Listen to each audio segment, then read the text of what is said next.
ڕێبەندانی بێبەزەیی. لە زوانی بڕاوی پەتەی دەوڕقڕگی شێخ سەعید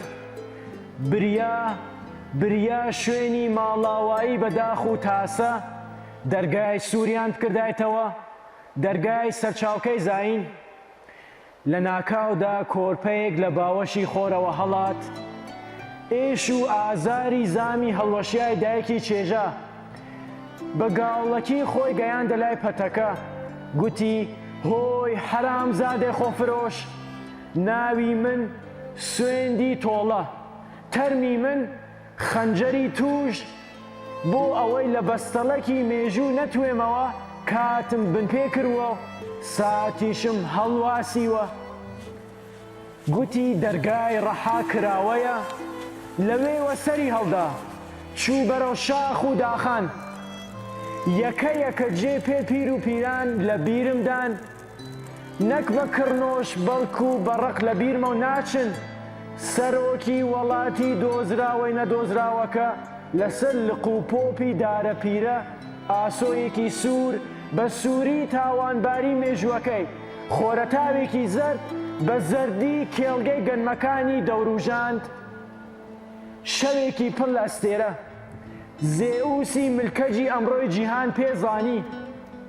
بە هاتنی کۆمەڵێک هەوری ڕەش ئەستێرەکان خنکان، فڕۆکە ڕفێندرا، شەپۆلە تاوانبارەکان چوون بەرەو دوورگەی بێشەرم وێنەی چاڵە ڕەشەکانی زوحاک. هەزاران فەرسەخ و دیواری ئیمرالیان خستە نێوانمان. بڵێسەی ئاگری سەما و سەرداراساکان، ئاگری بەتینی سەر لاشەی میان. هەزاران فەرسەخی وشکاند، دیواری ڕوخاند، دڵی دوژمنی تۆقاند. و جاخی وارگەی ڕێبەرمان گرتر بۆ سار نابێتەوە. لە جێۆگرافیای عەگیدان کانگای جوانمێران، شەوێک لە شەوان تا مەزرۆییەک لە ناو دڵی کێوان بۆ ڕاوەستان لە بەرامبەر شەپۆلەکان چاوی کردەوە. ناویان یا چەرخێک بۆ گۆڕان لەسەر چۆکی هەورازان، لە بۆتانەوە تا بادینان شوێن پێ ڕەنجدەر و دلێران.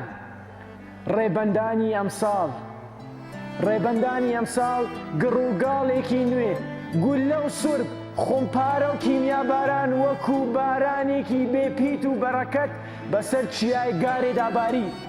بۆ لە ناوبردنی گریلای فیدایی ڕێنیشتمان سەراولێژ بوون بەرەو ئەشکەوتی سیانێ. شۆڕش بێت و شەباب ڕۆڵەی وڵات بوو بە سەرچۆپی هەڵپەڕکێ خۆڕاگری گارێ. تا کۆتایی چرکەی ژیانی ئازاد چەکی خۆی بەجێ نەهێشت و بوو بە فریشتەی ئاهورایی عەلەمداری سوپای جاویدان. بە کۆتایی فیشەک ڕووی کرد ئاسۆی سووری تاوانباری و گوتی: زاڵووی خوێنمش بۆ کوێ هەڵدەی، ڕەنگە سبەی نۆرەی تۆ بێت.